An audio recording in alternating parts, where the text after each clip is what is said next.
Hi friends, నా పేరు Ganesh. Welcome back to బాలామెట్ ట్యూటోరియల్స్. సో ఫ్రెండ్స్, ఈరోజు మనం డిస్కస్ చేసుకోబోయే question paper March April 2021. So దీని నుండి షార్ట్స్ ఎలా ఇచ్చాడు అనేది ఒకసారి చూద్దాం. సో బిఫోర్గా ప్లీజ్ ఫ్రెండ్స్ సబ్స్క్రైబ్ చేయండి ఛానల్, అంటే నాకు కొంచెం ఎంకరేజ్గా ఉంటుంది. Okay, so thank you friends. So first question, difference between 3జా అండ్ 4జా చెక్స్. అంటే ఆ క్వశ్చన్ పేపర్ లో షార్ట్ ఆన్సర్స్ ఇక్కడ రాశాను. Second question, list out 6 types of lathe machines. Lathe machine లో ఎన్ని రకాలు ఉన్నాయి, దాంట్లో any 6 types of lathe machines అని అడిగాడు. So advantage of hydraulic shaper, hydraulic shaper యొక్క అడ్వాంటేజ్ ఏంటి అని అన్నాడు. Fourth question, list out quick return mechanism used in planers. So ఈ క్వశ్చన్ ఆల్రెడీ లాస్ట్ వీడియోలో మనం కవర్ చేసాం. ఓకే, మళ్ళీ రిపీటెడ్ గా ఇవ్వటం అనేది చేశాడు. So any 3 purpose of lubricants, lubricants యొక్క ఎనీ 3 పర్పస్ ఏంటి అని అడిగాడు. So types of gas welding techniques, gas welding యొక్క టెక్నిక్స్ అడిగాడు. Difference between soldering and brazing అనేది వాడు అడగడం అనేది చేశాడు. 3జా అండ్ 4జా చెక్స్. సో యాక్చువల్ గా 3జా చెక్, ఇక్కడ 4జా చెక్స్ లో 3జా చెక్ అనేది జనరల్లీ యూనివర్సల్ చెక్, అంటే సెల్ఫ్ సెంటరింగ్ చెక్ అని అంటాం దీన్ని. ఓకే, సో ఇక్కడ ఏంటంటే 4జా చెక్ అనేది ఇండిపెండెంట్ ఆఫ్ అదర్స్, అంటే ప్రతి జా కూడా ఇండివిజువల్ గా మనం మూవ్ చేస్తూ ఉండాలి. కానీ ఇక్కడ 3జా చెక్స్ లో అలా కాకుండా ఒక జాని మనం ఎల్ఎంకీతో మనం రొటేట్ చేస్తున్నట్లయితే ఆటోమేటిక్ 3 జాస్ కూడా ఆటోమేటిక్ మూవింగ్ అనేది జరుగుతుంది. సో ఇక్కడ ఇచ్చిన పాయింట్స్ అనేది ఏంటనేది ఒకసారి చూద్దాం. Setting up of work is easy. ఎందువల్ల ఇక్కడ ఈజీ అని అన్నాడు అంటే, ఒక జాని మనం మూవ్ చేస్తే ఆటోమేటిక్ గా మిగిలిన 2 జాస్ కూడా ఆటోమేటిక్ మూవింగ్ అనేది జరుగుతుంది, కాబట్టి అడ్జస్ట్మెంట్ అనేది ఇక్కడ ఉండదు, కాబట్టి ఈజీ అని అన్నాడు. Setting off work is difficult. ఎందువల్ల ఇక్కడ అంటే ఈచ్ జా అనేది మనం ఇండివిజువల్ గా మనం అడ్జస్ట్మెంట్ అనేది చేస్తూ ఉండాలి. Okay, less gripping power. So ఇక్కడ 3జా చెక్స్ లో గ్రిప్పింగ్ పవర్ అనేది తక్కువ ఉంటుంది అని అన్నాడు.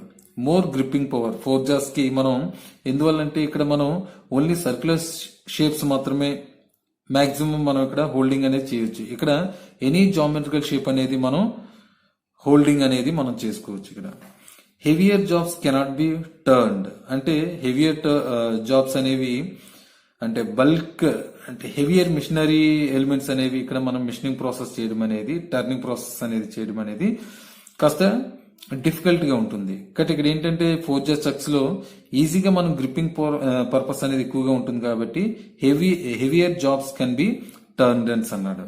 Okay, so depth of cut is comparatively less. Okay, so అంటే డెప్త్ ఆఫ్ కట్ అంటే ఏంటి, ఇక్కడ ఈ విధంగా మన వర్క్ పీస్ అనేది ఈ డైరెక్షన్ లో రొటేషన్ అనేది జరుగుతుందంటే, సో ఇక్కడ టూల్ అనేది ఇక్కడ ఈ విధంగా ఉంటుంది. సో ఈ విధంగా డెప్త్ ఆఫ్ కట్ అంటే ఏంటి, సెంటర్ యాక్సిస్ కి పెర్పెండిక్యులర్ గా మూవింగ్ అనేది కటింగ్ ప్రాసెస్ అనేది ఇవ్వటం. Okay, so depth of cut is comparatively less, అంటే తక్కువగా ఉంటుందని అన్నాడు. So more depth of cut can be given, ఎక్కువ డెప్త్ ఆఫ్ కట్ అనేది మనం ఇక్కడ ఇవ్వచ్చు అని అన్నాడు. అది మాక్సిమం 3జా అండ్ 4జా చెక్స్ యొక్క main differences. So okay, second question, 6 types of lathes అని అన్నాడు. ఏంటంటే అవి speed lathe, engine lathe, bench lathe, tool room lathe, Capston and turret lathe, special purpose lathe and automatic lathe. Okay, third question, advantage of hydraulic shopper అని అన్నాడు. ఏంటి hydraulic shopper యొక్క main advantage అంటే, so wide range of speed can be achieve by controlling fluid flow rate. ఈ fluid flow rate ని బట్టి, so ఇక్కడ wide range of speed can be achieve అనేది ఉంటుంది అన్నాడు టు షాపర్ ర్యామ్ కి. ఓకే, సో ఎందుకంటే ఇక్కడ మనం ర్యామ్ అనేది ఈ విధంగా, ర్యామ్ అనేది సో ఈ విధంగా హారిజంటల్ మూవింగ్ అనేది ఇచ్చేటప్పుడు కిందన హైడ్రాలికల్ గా మనం సో పంపింగ్ యాక్షన్ అనేది ఇవ్వాలి ఫస్ట్ కేస్. సో ఈ పంపింగ్ అనేది కింద నుండి షంప్ అనేది ఉంటుంది, కాబట్టి సో ఇక్కడ నుండి లిఫ్టింగ్ అనేది జరుగుతుంది ఫ్లూయిడ్ అనేది. సో ఇచ్చేటప్పుడు ఇక్కడ పిస్టన్ అనేది మూవింగ్ అనేది జరుగుతుంది. ఫస్ట్ కేసు ఇక్కడ పిస్టన్ అనేది ఈ డైరెక్షన్ లో ఫ్లూయిడ్ ఎంటర్ అయితే ఈ డైరెక్షన్ లో పిస్టన్ అనేది మూవ్ అవుతుంది, ఈ డైరెక్షన్ లో ఎంటర్ అయ్యేటప్పుడు పిస్టన్ అనేది రిటర్న్ స్ట్రోక్ అవ్వటం అనేది జరుగుతుంది. Okay, so control fluid flow rate to shopper RAM అంటే ఇక్కడ మనం ఇచ్చేది ఇక్కడ ఇక్కడ ఈ బ్యాక్ సైడ్ అండ్ అగైన్ ఇక్కడ మనకి ట్రిప్ డాగ్స్ అనేవి ఉంటాయి కాబట్టి దీన్ని మనం అడ్జస్ట్మెంట్ అనేది చేసుకోవచ్చు జనరల్ గా. అంటే ర్యామ్ స్ట్రోక్ అనేది ఇక్కడ నుండి ఇంత స్ట్రోక్ ఇచ్చేటప్పుడు ఈ యొక్క స్ట్రోక్ ని మనం అడ్జస్ట్మెంట్ అనేది చేసుకోవచ్చు బై ట్రిప్ డాగ్స్ అని అంటాం. బ్యాక్ సైడ్ ట్రిప్ డాగ్స్ అనేవి ఉంటాయి. అక్కడ మనం అడ్జస్ట్మెంట్ అనేది చేసినట్లయితే స్ట్రోక్ ఆఫ్ లెంత్ అనేది ఇంక్రీజ్ అవ్వటం అనేది జరుగుతుంది. Okay right. Shocks and vibrations levels can reduce. ఎందువల్లంటే ఇక్కడ హైడ్రాలికల్ గా మనం యూజ్ చేస్తున్నాం కాబట్టి సో ఈ వైబ్రేషన్స్ అండ్ ఇవి షాక్స్ అనేది తక్కువగా ఉండటం అనేది జరుగుతుంది. హైయర్ లోడ్ క్యారింగ్ కెపాసిటీ, ఎక్కువ లోడ్ అనేది ఈజీగా క్యారింగ్ కెపాసిటీ అనేది ఉంటుంది. ఓకే నెక్స్ట్ అగైన్ ఆల్రెడీ మనం క్విక్ రిటర్న్ మెకానిజం అనేది ఆల్రెడీ 4th క్వశ్చన్ అక్కడ మనం ఇచ్చాం, కానీ అది ఆల్రెడీ లాస్ట్ వీడియోలో చేసాం కాబట్టి ఒకసారి చూడండి. 5th purpose of lubricants. Lubricants యొక్క మెయిన్ పర్పస్ ఏంటి? First case reduce the friction resistance, friction అనేది తగ్గిస్తుంది. Protect the engine against the wear. అంటే ఏంటి? సో ఇంజిన్ షాఫ్ట్ అనేది రెసిప్రోకేటింగ్ అవుతున్నప్పుడు ఇది ఎక్స్టర్నల్, ఇది ఇంటర్నల్ షాఫ్ట్. ఈ సిలిండర్ లో షాఫ్ట్ అనేది రెసిప్రోకేటింగ్ అవుతుందంటే ఏంటి? ఇంటర్నల్ గా ఉన్న వాల్స్ కి అనేది వీరింగ్ అనేది జరగాలి. సో ఆ విధంగా జరగకుండా ఉండడానికి అంటే సో వీర్ అనేది తగ్గించడానికి. Protect the engine against wear కి తగ్గించడానికి ఎక్కువగా ఉపయోగపడుతుంది అంటున్నాడు. Serves as cooling agent by picking up heat. అంటే మనం ఇక్కడ అప్లై చేసే లూబ్రికెంట్స్ అనేది కూలింగ్ ఏజెంట్ గా మనకి ఇక్కడ ఉపయోగపడుతుంది. ఓకే సో ఎందువల్లంటే సో రెసిప్రోకేటింగ్ అనేది జరిగేటప్పుడు 2 మ్యాటింగ్ సర్ఫేసెస్ లో రెసిప్రోకేటింగ్ అనేది జరుగుతుందంటే హీట్ అనేది ప్రొడ్యూస్ అవ్వాలి. సో ఈ హీట్ ని ఈజీగా అబ్జర్వ్ చేసుకునే కెపాసిటీ కూడా ఈ లూబ్రికెంట్ ఉండాలి అని అన్నారు. Okay and remove all impurities from the lubricated region. Lubricated region నుండి ఆల్ ఇంప్యూరిటీస్ అనేది మనం రిమూవింగ్ చేయడానికి సో లూబ్రికెంట్స్ అనేది జనరల్ గా యూజ్ చేయడం అనేది జరుగుతుంది. Next question gas welding techniques. Gas welding techniques ఏంటని అడిగాడు. సో దీంట్లో యాక్చువల్ గా 2 టైప్స్ ఆఫ్ టెక్నిక్స్ అనేవి ఉన్నాయి. లెఫ్ట్ వర్డ్ టెక్నిక్ అనేది ఉంది అండ్ రైట్ వర్డ్ టెక్నిక్ అనేది ఉంది. ఓకే ఇక్కడ left word or forward technique అని అంటాం, వెల్డింగ్ టెక్నిక్ అని అంటాం. సో లెఫ్ట్ వర్డ్ అంటే ఏంటి? రైట్ నుండి లెఫ్ట్ కి రావటం. సో దాన్ని లెఫ్ట్ వర్డ్ టెక్నిక్ అని అంటాం. సో అదే ఫార్వర్డ్ అన్నా సేమ్ అదే కదా. ఇక్కడ చూడండి, ఇక్కడ మీకు ఒక ఫిగర్ ఇచ్చాను. ఇది వెల్డింగ్ టార్చ్. ఈ వెల్డింగ్ టార్చ్ అనేది రైట్ హ్యాండ్ తో మనం ఇలా పట్టుకుంటే రైట్ నుండి లెఫ్ట్ కి మనం ఇలా మూవింగ్ అనేది చేస్తూ ఉండాలి. ఓకే ఇది యారో మార్క్ అంటే డైరెక్షన్. టార్చ్ అనేది టార్చ్ యొక్క డైరెక్షన్ అనేది ఫ్రమ్ రైట్ టు లెఫ్ట్ కి మూవింగ్ అనేది జరుగుతుంది. సో దాన్ని left word or forward welding technique అని అంటాం. ఇక్కడ ఒకసారి చూడండి. The torch is held in right hand and move from right to left. Right నుండి లెఫ్ట్ కి మనం మూవ్ చేయడం అనేది జరుగుతుంది. And the filler rod is in front of nozzle. ఇక్కడ టార్చ్ ఇది నాజిల్. ఈ టార్చ్ ముందు మనం ఫిల్లర్ రాడ్ అనేది యూజ్ చేసుకుంటాం. ఎందువల్ల? ఇక్కడ హీటెడ్ రీజియన్ లో ఫిల్లర్ రాడ్ అనేది మెల్టింగ్ అయ్యి ఫ్యూజన్ అయిపోతే ఈ వెల్డెడ్ రీజియన్ లో స్ట్రెంగ్త్ అనేది ఇంక్రీజ్ అవ్వడానికి ఉపయోగపడుతుంది కాబట్టి ఫిల్లర్ రాడ్స్ అనేది మనం జనరల్ గా యూజ్ చేసుకుంటాం. This method is used for welding steel plates and non ferrous metals up to 5 mm thickness. అంటే స్టీల్ ప్లేట్స్ కి నాన్ ఫెర్రస్ మెటల్ కూడా మనం వెల్డింగ్ అనేది చేయడానికి సో ఈ left word or forward welding technique అనేది జనరల్ గా యూజ్ అవ్వటం అనేది జరుగుతుంది.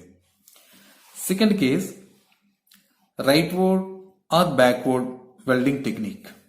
ఇక్కడ చూడండి, ఇక్కడ ఇది టార్చ్, నేను తీసుకున్న టార్చ్. ఈ టార్చ్ ని ఇలా పట్టుకొని నేను ఈ డైరెక్షన్ లో అంటే లెఫ్ట్ టు రైట్ కి నేను మూవింగ్ అనేది చేయాలి. సో లెఫ్ట్ ఇక్కడ ఏరో మార్క్ ఇచ్చాను మీకు ఇక్కడ. సో లెఫ్ట్ టు రైట్ కి మూవ్ చేస్తున్నాను కాబట్టి రైట్ వర్డ్ అని అన్నాం. ఆర్ బ్యాక్వర్డ్ అంటే టార్చ్ అనేది బ్యాక్ మూవ్ చేస్తున్నాను కాబట్టి సో బ్యాక్వర్డ్ వెల్డింగ్ టెక్నిక్ గా తీసుకుంటాం. So the torch moves backward. Torch అనేది బ్యాక్ మూవింగ్ అనేది జరుగుతుంది. This welding allows a better penetration as well as form bigger weld. అంటే ఒకసారి క్లియర్ గా చూడండి. ఇక్కడ ఇచ్చిన leftward or forward stroke లో వెల్డింగ్ అనేది చేసుకుంటూ ఇలా వస్తున్నాం అనుకోండి. వెల్డింగ్ అనేది ఇది వెల్డెడ్ రీజియన్.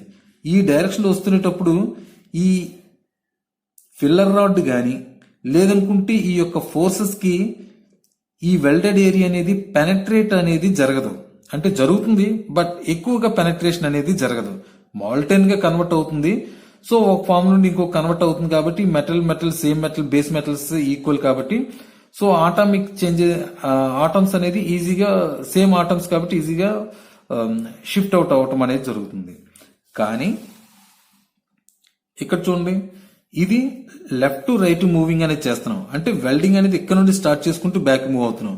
అంటే టార్చ్ ఈ డైరెక్షన్ లో ఉంది కాబట్టి వచ్చిన ఫోర్స్ వల్ల ఈ మోల్టెడ్ ఏరియా అనేది లోపలికి పెనట్రేట్ అవటం అనేది జరుగుతుంది. సో పెనట్రేట్ అవటం వల్ల ఏంటి, చిన్న చిన్న ఎయిర్ బబుల్స్ లాంటివి కానీ లేదనుకుంటే అదర్ ఫారెన్ అడ్జస్ట్మెంట్స్ లాంటివి ఏమైనా ఉంటే ఈజీగా లోపల పెనట్రేట్ అయిపోతుంది కాబట్టి సాలిడ్ ఫామ్ అవుతుంది. ఓకే, సో అందుకనే so it's the better penetration, అంటే లోపలికి ఈజీగా పెనట్రేట్ అవుతుంది కాబట్టి, as well as form bigger weld, అంటే హయ్యర్ థిక్నెస్ ఉన్న మెటల్స్ ని మనం వెల్డింగ్ అనేది చేయడానికి సో జనరల్ గా ఈ టెక్నిక్ అనేది మనం ఇక్కడ తీసుకోవటం అనేది జరుగుతుంది. So generally used for thicker materials, అంటే ఎక్కువ థిక్నెస్ ఉన్న మెటీరియల్ కి so right word or backward welding technique అనేది మనం ఇక్కడ యూజ్ చేసుకుంటాం. ఇక్కడ ఇంకో పాయింట్ ఉన్నది ఒకసారి చూడండి. ఇక్కడ మనం తీసుకునే టార్చ్ అనేది ఈ రైట్ వర్డ్ టెక్నిక్ లో మనం తీసుకుంటే ఇది బేస్ మెటల్ అనుకుంటే దీని యొక్క ఇది సెంటర్ ఎక్స్ అనుకుంటే ఈ యొక్క యాంగిల్ అనేది 40 to 50 డిగ్రీస్ అనేది మనం మెయింటైన్ అనేది చేయాలి కంపల్సరీగా. సో అలా మెయింటైన్ చేస్తేనే సో ఎగ్జాక్ట్లీ గా పెనట్రేషన్ అవడంతో పాటు వెల్డింగ్ ప్రాసెస్ అనేది కరెక్ట్ గా జరుగుతుంది. సో ఫిల్లర్ రాడ్ చూడండి 30 to 40 డిగ్రీస్ అని అన్నాడు, అంటే ఫిల్లర్ రాడ్ కి ఈ యొక్క బేస్ అనుకుంటే ఫిల్లర్ రాడ్ కి 30 to 40 అనేది కంపల్సరీ ఉండాలి. సో ఈ టార్చ్ కి 40 to 50 యాంగిల్ అనేది విత్ రెస్పెక్ట్ టు బేస్ తో కంపల్సరీగా ఉండాలి. సో అలాంటప్పుడు వెల్డింగ్ ప్రాసెస్ అనేది కరెక్ట్ గా జరుగుతుంది అని అన్నాడు. ఇక్కడ చూడండి లెఫ్ట్ వర్డ్ లో ఈ టార్చ్ కి ఇక్కడ బేస్ మెటల్ కి 60 to 70 డిగ్రీస్ అని అన్నాడు. ఇవి మీరు కంపల్సరీ గుర్తు పెట్టుకోవాలి, ఇవి ఓకే ఇంపార్టెంట్ బీట్స్. ఇక్కడ ఫిల్లర్ రాడ్స్ కి 30 to 40 సేమ్, ఓకే ఇక్కడ 30 to 40 యాంగిల్ అనేది ఉండాలి, ఇక్కడ 60 to 70 యాంగిల్ అనేది ఉండాలి. Difference between soldering and brazing, ఈ రెండు యొక్క డిఫరెన్సెస్ ఏంటి అని అన్నాడు. ఓకే, సో చూడండి ఫస్ట్ షోల్డరింగ్ లో joints are not strong, soldering లో జాయింట్స్ అనేది ఎక్కువగా స్ట్రాంగ్ గా ఉండవంట. ఇక్కడ బ్రేజింగ్ లో very strong, brazing welding process లో స్ట్రాంగ్ అనేది ఎక్కువగా ఉంటుంది అని అన్నాడు. Less cost, high cost. Chlorides of zinc and regions are used as flux. ఇక్కడ షోల్డరింగ్ లో ఇక్కడ మనం తీసుకున్న క్లోరైడ్స్ ఏంటి, zinc and regions are used as flux గా యూజ్ అవుతుందంటే ఇక్కడ మనం తీసుకున్న క్లోరైడ్స్ ఆఫ్ జింక్ అనేది సో ఫ్లక్స్ గా యూజ్ అవుతుందని అన్నాడు. So ash or borax is used as flux, ఇక్కడ మనం తీసుకున్న యాష్ గానీ ఆర్ బోరాక్స్ అనేది ఇక్కడ ఫ్లక్స్ గా యూజ్ అవుతుంది బ్రేజింగ్ లో అని అన్నాడు. Okay, so low temperature is sufficient, ఇక్కడ షోల్డరింగ్ లో టెంపరేచర్ అనేది తక్కువగా ఉంటుంది, హై టెంపరేచర్ ఈజ్ నెసెసరీ, కంపల్సరీగా హై టెంపరేచర్ అనేది బ్రేజింగ్ లో ఉండాలి. Suitable only for thin similar sheet metals అని అన్నాడు. ఓకే, అంటే థిన్ షీట్ మెటల్స్, ఇక్కడ suitable even for thicker metals also. Okay, so these are the difference between soldering and brazing. ఓకేనా friends, thank you very much. So please subscribe చేయండి, మీ friends కి share చేయండి. Thank you.